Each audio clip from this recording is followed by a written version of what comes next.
Metro is running short on school bus drivers this morning. That might mean your child is going to stand at the bus stop for a while. News Channel 5's Cuthbert Langley joins us from the Metro Schools bus barn this morning. I guess most of those buses have been rolling out there behind you this morning, but they need more drivers, it sounds like. Steve, they do. The buses have been cranked up since about 5 this morning. Several drivers coming in here to the bus barn, obviously getting the buses heated up and ready to go for the day.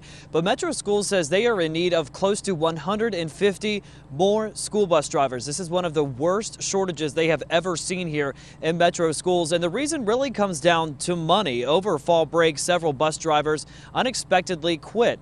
That's because private companies and other districts are able to pay their bus drivers more than the $13.09 hourly wage drivers get here in Metro. So this shortage of bus drivers is going to affect about 25% of bus routes, close to 11,000 students.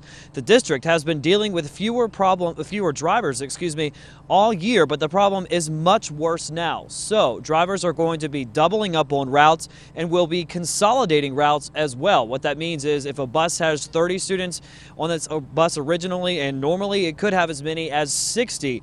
And also, your children could be staying a little bit longer on the bus as well. If you live in a rural area, say Jolton, Metro Schools officials say your child could be spending as much as 90 minutes on the bus a day. Schools will not punish students who are late because of those late buses. In fact, they will continue to serve breakfast until all students get to school. Now, obviously, there is a big push to hire new bus drivers. We'll talk about what the district is doing to get more of those drivers behind the wheel coming up at 7:30. For now, though, we're live here at the school bus barn in South Nashville. Cuthbert Langley, News Channel 5. Cuthbert, thanks for the update on that. 3 people are dead, a 4th seriously hurt after a violent crash near the Humphreys-Houston County lines. State Route 13 was shut down for several hours yesterday while the troopers were looking at this crash. We're expecting some new details on this crash.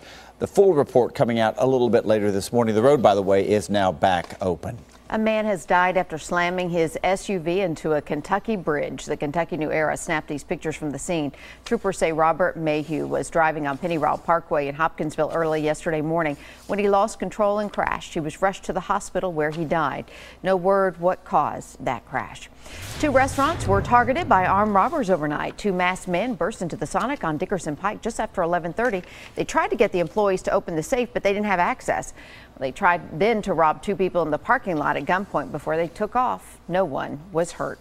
We're getting new details, though, about a terrifying robbery at a Madison Steak and Shake. Police say 3 people burst into the restaurant on Myatt Drive and forced everyone inside to the ground while they cleaned out the cash drawer. They also stole a customer's purse.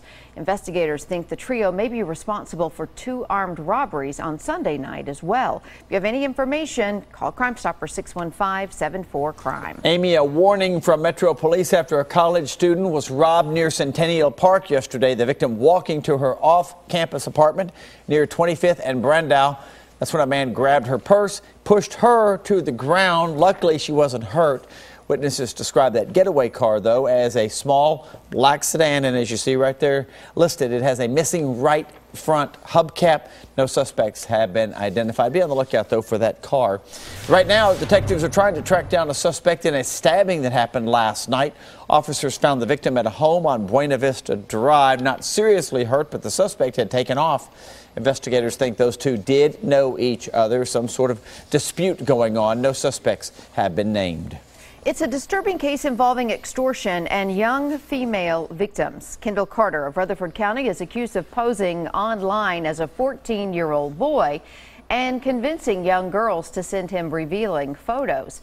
Federal investigators say he would then threaten to share those pictures unless the victim sent him more sexually explicit photos. They're now looking for more possible victims. A former middle school volleyball coach is behind bars for having sexual contact with a teen. We first told you about the investigation involving Brandon LeDuc back in April. He was suspended from his job at Siegel Middle School and resigned shortly thereafter. He's now facing several charges, including statutory rape. The alleged victim is a 16-year-old from a different school, we are told. They put their lives on the line for our country, and now Uncle Sam is coming up short for them. In 2001, Ben Cann enlisted in the Army as a medic and served in 2 tours overseas. When he returned home, he wanted to get his LPN license and become a nurse at the VA hospital. Every month he receives about $1,500 from the GI Bill. However, this month he never got the money. He's tried contacting the VA several times to no avail. Now he fears he may never receive the money and will be forced to drop out of school.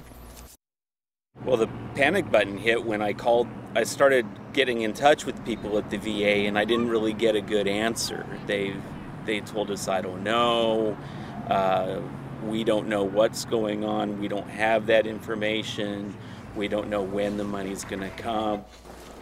And because of the federal holiday yesterday, our calls to the U.S. Department of Veteran Affairs were not returned or answered. We'll try again today.